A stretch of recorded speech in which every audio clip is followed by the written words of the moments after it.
कसं काय मंडळी, लग्नानंतर होईलच प्रेम या मालिकेच्या 11 एप्रिलच्या एपिसोडचे सुपरफास्ट अपडेट जाणून घेऊया। काव्या ही आपला मोबाईल पाहते तेव्हा त्यामध्ये चक्क तिचा आणि जीवाचा फोटो असतो। त्यामुळे ती आणि जीवा खूप घाबरतात। जीवा आणि काव्या नंदिनीला विचारतात की तू पाहिलंस का, रम्या माझ्या मोबाईलमध्ये काय पाहत होती। नंदिनी म्हणते ते नाही पाहिलं मी, परंतु ती तुझा मोबाईल चेक करत होती एवढं मात्र नक्की। हे ऐकून घरातील सगळे हे रम्यावर खूप चिडतात। विक्रम, भूषण हे सगळे तिला म्हणतात तू जे केलंय खूप चुकीचं केलंय। तेव्हा रम्या म्हणते काल आलेल्या या मुलीसाठी तुम्ही सगळे मला बोलताय का। तेव्हा जीवा नंदिनीची बाजू घेतो। जरी नंदिनी काल येथे आलेली असली ना तरी ती परकी नाहीये, त्यामुळे तिच्याशी असं बोलायचं नाही।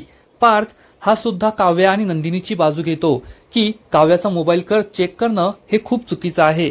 तेव्हा रम्या चिडून म्हणते पार्थ तू मला बोलतोय का, लग्न झाल्यापासून ही नंदिनी आणि काव्या तुझ्याशी कसे वागताय।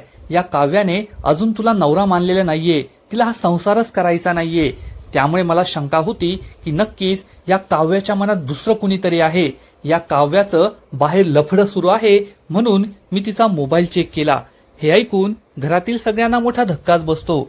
नंदिनी ही रम्यावर खूप चिडते आणि म्हणते हे काय बोलतेस तू, तुला कळतंय का, दुसऱ्याच्या पर्सनल स्पेसमध्ये असं काहीतरी ढवळाढवळ करणं हे माझ्या आईबाबांचे संस्कार नाहीये।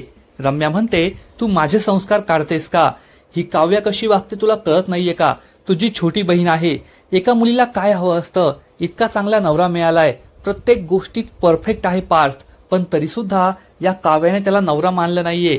याचा अर्थ तिचं बाहेर लफडं आहे आणि हेच तुझ्या आईबापाचे संस्कार आहेत।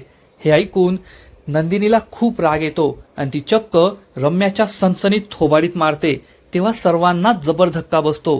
नंदिनी ही रम्याला वॉर्निंग देते की पुन्हा माझ्या बहिणीच्या चारित्र्यावर आणि माझ्या आईबापांच्या संस्कारावर असं काहीही बोलायचं नाही। हे पाहून सगळेजण खूप घाबरतात।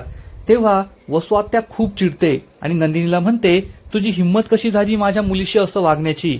नंदिनी म्हणते पुन्हा वागेल, जर तुमच्या मुलीने माझ्या बहिणीच्या चारित्र्यावर शिंतोडे उडवले तर मी पुन्हा असं वागेल। तेव्हा सगळेजण आपापल्या खोलीमध्ये निघून जातात। विक्रम वसुआत्याला समजवण्याचा प्रयत्न करतो तर वसुआत्या चिडून म्हणते आता आम्ही या घरात नाही राहणार, आम्ही घर सोडून जातोय। पुढील एपिसोडमध्ये आपण पाहू की वसुआत्या घर सोडून जात असेल, विक्रम तिला थांबवेल तर वसुआत्या म्हणेल तुझी सून नंदिनीने रम्याची नाक घासून माफी मागायची तरच आम्ही थांबू। मग आता नंदिनी माफी मागेल का हे जाणून घेण्यासाठी व्हिडिओला लाईक करा, शेअर करा आणि चॅनलला सबस्क्राईब करायला विसरू नका। धन्यवाद। कसं काय